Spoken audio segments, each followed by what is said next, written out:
Bismillahirrahmanirrahim. Assalamualaikum warahmatullahi wabarakatuh.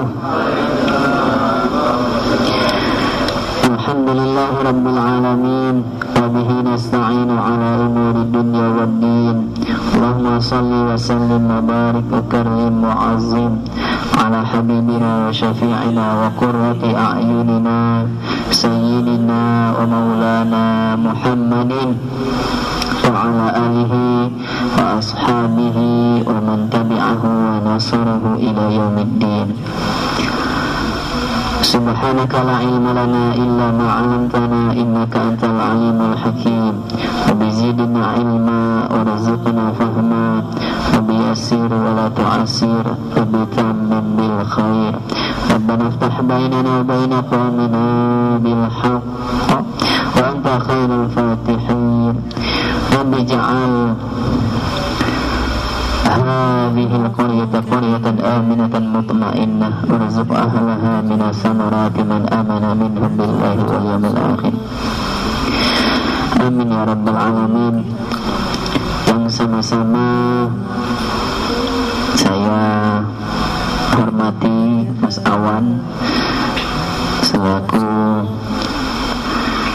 anak dari almarhumah, anak sulung ya, anak pertama dari almarhumah Ibu Neli binti Basri Sotori, dan juga keluarga besarnya ya, yang malam hari ini kumpul ya, saudara-saudaranya baik yang dari Palembang maupun dari Indralaya,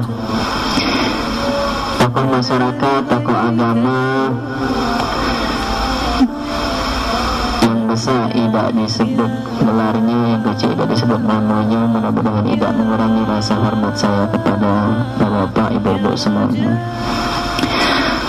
Bapak, ibu-ibu, jamaah takziah yang dimuliakan Allah. Ada juga ini sahabat saya, orang tua angkatnya Mas Awan ya, Bu Haja Ida Atung, pemilik hotel Grand Malaka di Genten. Tadi siang baru balik dari Bangka ya, kata Mas Awan, dia sempat-sempatkan datang ke sini. Bapak Ibu jamaah takziah yang dimuliakan Allah, ini saya ini mendadak tausiah ya, diminta Mas Awan. Dan memang saya sudah lama kenal ya, saya dulu juga sering kesini ke rumah Mas Awan. Kita sama-sama hadir di tempat ini mendoakan almarhumah, semoga almarhumah tenang di alam barzahnya, Allah ampuni dosa-dosanya, diterangi alam kuburnya, serta dijadikan kuburnya taman dari taman surganya Allah Subhanahu wa ta'ala. Insyaallah almarhumah dikumpulkan Allah bersama orang-orang yang baik ya. Almarhumah memiliki anak yang soleh dan solehah. Mas Awan ini saya kenal ya, insyaallah dia orang soleh, orang alim. Bapak Ibu yang dimuliakan Allah, Rasulullah Ali bin Abi Thalib karramallahu wajhah, dia berkata, "An-nasu niyamun wa idza matu intabahu." Manusia itu tidur ya, kalau dia kalau dia mati maka dia akan tersadar ya. Jadi kita ini sebenarnya hidup di dunia ini, kita ini tidur ya. Lagi kalau kita mati baru kita sadar ya. Ini Masya Allah di musim corona ini sebetulnya manusia sudah mulai disadarkan ya, bahwa kematian itu sangat dekat ya. Saya pagi tadi Pak ditelepon sama kawan yang lama tidak ketemu, dia lagi diisolasi di rumah sakit di Mariana ya, karena positif virus corona ini. Dan sudah nggak sebulan katanya, itu di dalam rumah sakit itu dia dikurung di kamar, tidak pacak dia ketemu sama keluarganya, ya, cuma di kamar bewean. Toko dokter tak nemui dia, perawat tidak nemui dia. Kalau nak ngantar makanan di apa namanya, dia tahu speaker bahwa makanan sampai, ada pakaian datang kiriman dari keluarganya. Stres kan, ya. Kita bisa bayangkan bahwa mana, ya, hari ini orang mulai nyadar bahwa dia tidak berdaya nian. Manusia ni hina miskin papa dhaif, ya, tak katik kuasanya. Lantak virus yang kecil itu tak juga ketakutan kalau, ya.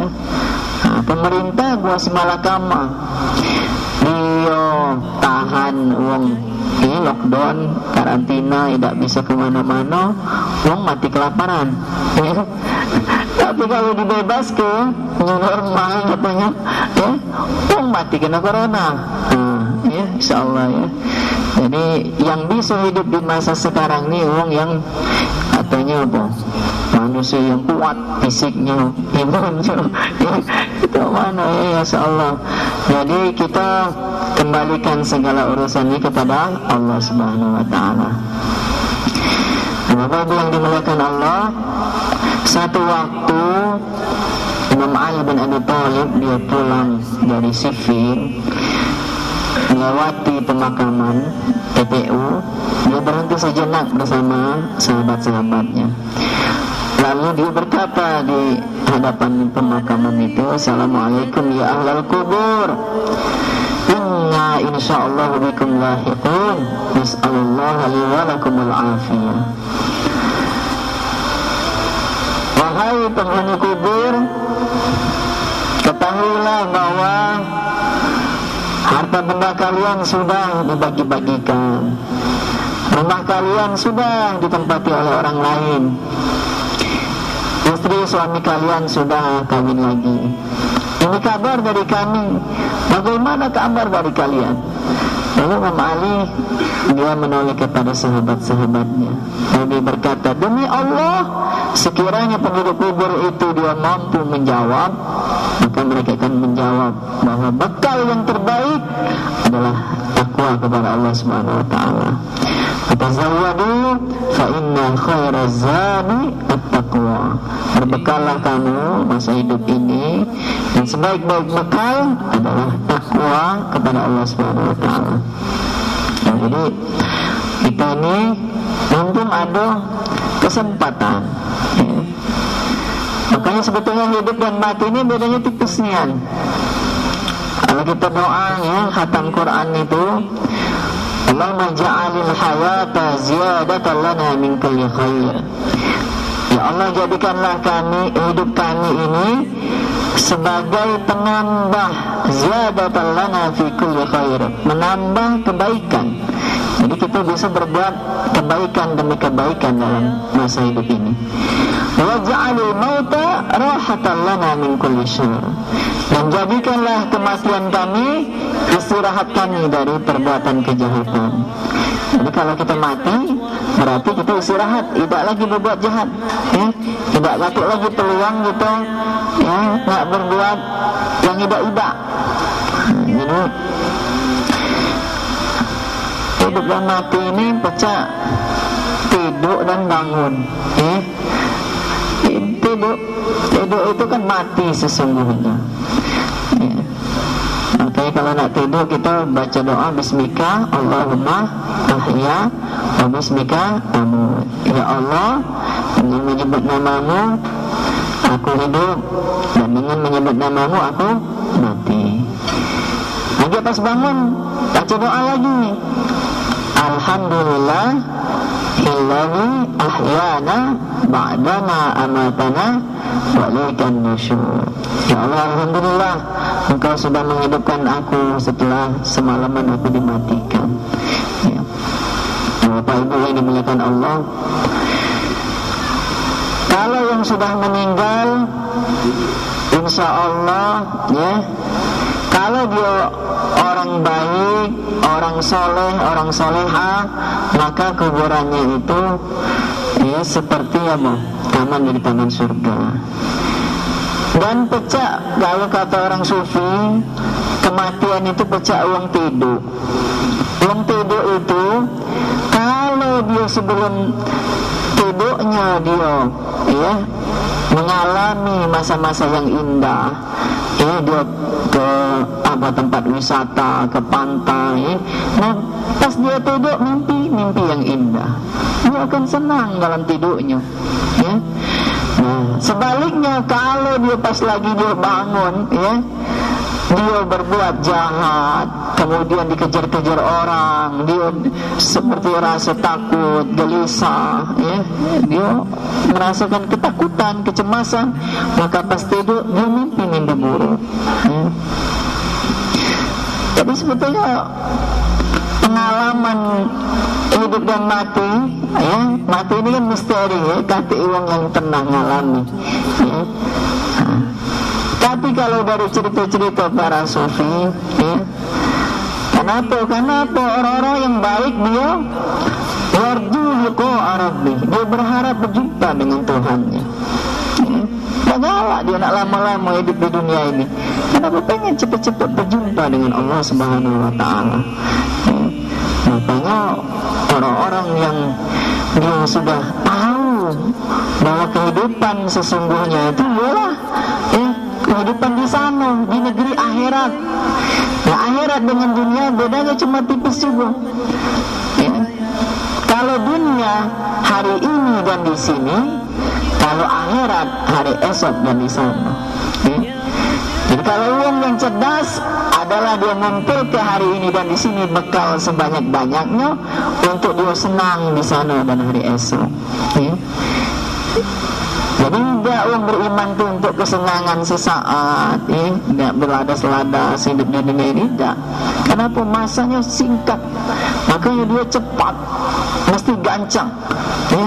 Berbuat kebaikan tadi fastabiqul khairat, berlomba-lomba dalam kebaikan, ya. Tidak boleh dia jalan pelan-pelan, kebaikan tadi mesti diperjuangkan, ya. Kenapa? Karena waktunya singkat. Tidak terasa saya, ya Allah, ya, sekarang lah nak 40 tahun, ya. Pagi Agustus 40 tahun. Dia tidak terasa lagi, ya, bapak-bapak mungkin sudah 60 tahun, 70 tahun, 80 tahun. Ada tak yang lebih dari 100 tahun? Terasa payah kalau sudah 100 tahun, ya. Memang kita itu pengennya, ya Allah, la yu'ammaru alfasana. Di surat Yasin itu, sekiranya kita ini dikasih umur 1000 tahun. Tapi kalau ngeri uang ada samping gitu, ya, nengok gitu, nah giginya panjang, apa namanya, rambutnya tejur, ya, pecah mak lampir, ya, takut kali uangnya tak. Makanya udah hidup ini singkat, waktunya cuma sesaat, sedangkan di akhirat selama-lamanya. Kalau alam barzah, alam kubur itu masa transit, ya. Ibaratnya dari alam dunia nak menuju ke alam akhirat, nah transitnya di alam kubur, ya. Ya Allah, ya, mudah-mudahan kita semuanya ini bisa mengumpulkan bekal sebanyak-banyaknya. Makanya saya kalau cerita kematian ini sering saya ceritakan tentang Kiai Marogan. Kiai Marogan itu apa namanya, dia umurnya 90 tahun masa hidupnya, 1811 sampai 1901, 90 tahun. Tapi haulnya kemarin 119 tahun, ya. Udah lebih dari umurnya. Umur hidupnya 90 tahun, tapi diperingati ulang kematiannya sudah lebih dari umur hidupnya. Berarti apa? Masya Allah, nikmat, ya. Orang kalau dia masih diingat sama orang-orang setelahnya, jauh oleh anaknya, cucunya, terus cicitnya, ya. Nah, kita ini biasanya tak ingat lagi. Kalau disebutkan bin siapa gitu, ya, bin fulan, bin siapa lagi, bin fulan, terus tak tahu lagi, ya. Nah, berarti apa, kita tak ada diingat lagi. Mak itu juga kita bakal sama anak cucu gitu sejauh mana kita besar pengaruhnya, ya. Nah, Kayak mereka ngapa dia hidupnya itu apa namanya kematiannya dia mulia, rupanya dia memang mulia, ya. Jadi dia meninggal ke 2 bangunan masjid di Palembang ini, Masjid Baradosiko yang dibangun oleh Sultan, ya, Sultan Mahmud Jaya Wikramu, Sultan apa Masjid Agung itu tahun 1700-an. Nah, Kiai Maragan dia bangun, ya, masjid yang kedua di Muara Sungai Ogan. Dia bangun 1873. Kemudian dia bangun lagi di seberang Ilir, ya, 1883. 10 tahun jaraknya, ya. Kemudian tahun 1893 dia wakafkan. Sampai sekarang masih eksis bangunannya. Jadi kalau wong sila itu mana Kiai Maragan, tengoklah masjidnya, ya. Hari itu belum ada masjid, dia tegakkan masjid, ya. Pengusaha kayu, pengusaha saumil, perkayuan, tapi hasilnya dia wakafkan. Masya Allah, lemak sebetulnya hidupnya itu, ya, kita bisa meninggalkan bekal yang banyak. Dan itulah yang bakal mengantarkan kita senang kayak di alam barzah. Ya, cak tidur, ya, mimpi indah, terus ya, diterangi alam kuburnya dengan cahaya. Banyak amal, banyak orang doa ke, banyak apa namanya ngalir terus selama peninggalannya tadi, ya, harta wakafnya, uang turuku, sujud, iktikaf, sholat di situ, maka selama itulah dia dapat terus pahalanya. Makanya wakaf tuh kata orang, walaupun umur terputus tapi pahala mengalir terus, ya. Jadi mudah-mudahan kita ini jadi orang kaya raya, ya. Mesti kita berjuang di dalam hidup ini, kita banyak harta, kemudian apa wakafkan, ya. Supaya apa? Supaya kita ini dikenang oleh generasi setelah kita. Orang-orang dulu dia berpikir untuk generasi setelahnya. Apa kita ini cuma mikir ke diri kita dewe, ya? Iya, insyaallah ya, orang tua kita dulu kadang di dusun-dusun tuh, ngapa ke kamu nih nanam pohon duku ini, kamu lah berapa umurnya kakek duku itu berdua, kamu lah mati, oh biarlah cuy, ini aku tanam kakek, mungkin dinikmati oleh generasi setelah aku, mikirnya jauh, untuk orang-orang setelahnya. Nah, orang beriman tuh cak itu, dia mikir ke jauh, ya. Walal akhiratu khairul laka minal ula, dan akhirat itu lebih baik dari kamu daripada kehidupan dunia ini. Ya, itu saja yang bisa saya sampaikan, mudah-mudahan ada manfaatnya. Ayo kita berlomba-lomba, ya, dan sebagai jangan lupa doakan, ya, setiap ada salat, doakan bagi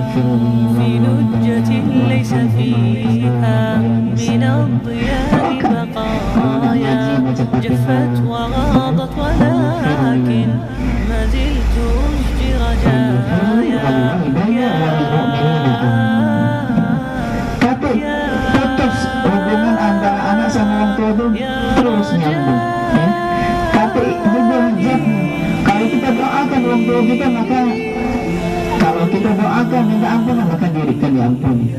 Kalau kita sedekah atas nama dia, maka akan nyampe ke dia, ya. Makanya itulah orang tua itu berharap doa dari anak-anak yang saleh, ya. Anak-anaknya, ayo, ya, banyakin ibadah. Kalau kita tidak bisa membahagiakan dia selagi dia hidup, maka kita bisa membahagiakan dia setelah dia meninggal, ya. Kalau yang belum berhaji, kita badalkan hajinya. Kalau dia banyak, masih bisa berbuat amal soleh untuk orang tua kita. Itu saja yang bisa saya sampaikan. Karena saya mohon maaf.